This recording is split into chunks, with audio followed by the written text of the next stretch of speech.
nagaa akkam jirtan hordoftoota nagaa TV nagaadhaan barumsa Ingiliffaatiin walitti dhufeerra jechuudha. Har'a kan barannu Common English Conversation kan jedhaman kan hawaasa keenya keessatti yeroo hundaa dubbataman jechuudha. Kanaafuu na waliin turaay ni barannaa waan haaraa akka argattan abdiin qaba jechuudha. Sanaan dura warroonni channel kana haarawaa taatan subscribe gochuu hin irraanfatinaa. Subscribe gootanii mallattoo bilbilaa san yeroo tokko tuquudhaan all kan jedhu irra godhaa jechuudha. Warroonni dura subscribe gootanis ammoo all kan jedhu irra yoo hin godhin videoon keenya isin hin ga'u jechuudha. Videoon kiyya akka isin ga'u yoo barbaadan subscribe yoo gootan all kan jedhu irra subscribe kan jettu diimtu yeroo tokko tuqtanii akkasumas mallattoo bilbilaa san tuqtanii all kan jedhu irra yoo gootan video kiyya ni argattan jechuudha. Kanaafuu videoon isinitti tole like gochuu hin irraanfatinaa. Namoota biraatiifis ni fayyadaatan yoo yaaddan share godhaafi jechuudha. Video keenya immoo Nagaatiyuub jettanii search gootaniitis argachuu ni dandeessan jechuudha. Warroonni YouTube in fayyadamne video kana haala adda addaatiin warroonni ilaaltan jechuudha. Search gootaniitoo ni argachuu ni dandeessan jechuudha. Amma gara video kiyyaatti deemna.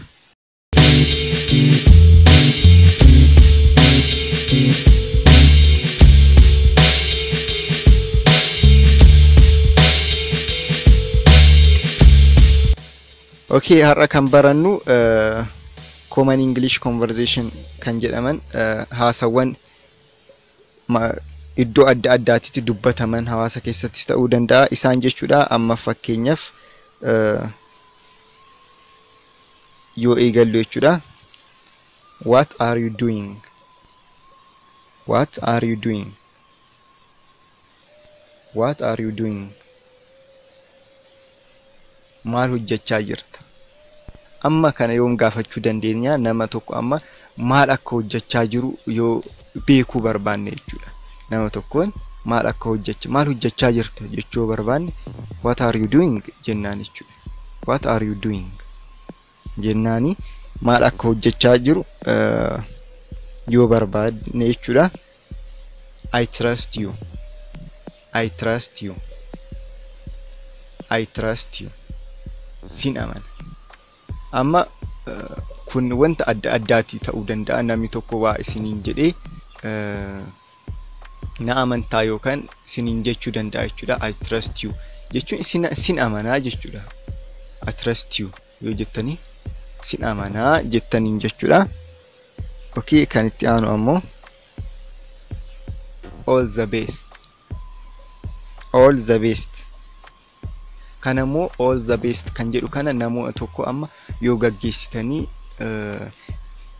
kan yeroo dhiyoo keessatti walitti deebitan osoo hin taane amma fakkeenyaaf laaqana booda kan walitti deebitan osoo hin taane kan amma namoota yoo gaggeessitan ni jira miti. Akkas yoo namoota adda addaa gaggeessitan hiriyoota keessan ta'uu danda'a nama hundaafuu ni ta'a. All the best yoo jettanii nagaa ta'i waan gaarii hundaa siifan hawaa akka jechuu jechuudha. All the best. All the best. Nagaa ta'i waan gaarii hundaa siifan hawaa jechuudha. All the best jenna jechuudha. Namootaan yoo addaan baanu garuu yeroo dheeraadhaaf kan addaan baanu yoo ta'e jechuudha. Yeroo dheeraadhaaf kan amma kan oroinfaa kanarrattuu isinii galee dheetan yaada nagaa ta'e waan gaarii hundaa siifan hawwa kan jettan amma nama laaqana booda walitti deebitaniif yeroo hundaa akkanan jettanii miti. Yeroo baay'ee akkanan jettan jechuudha. Okay, next. All right, I will take it.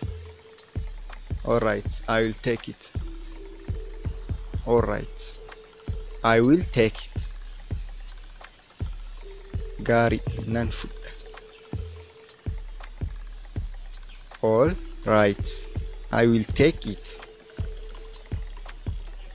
Gaarii nan fudha.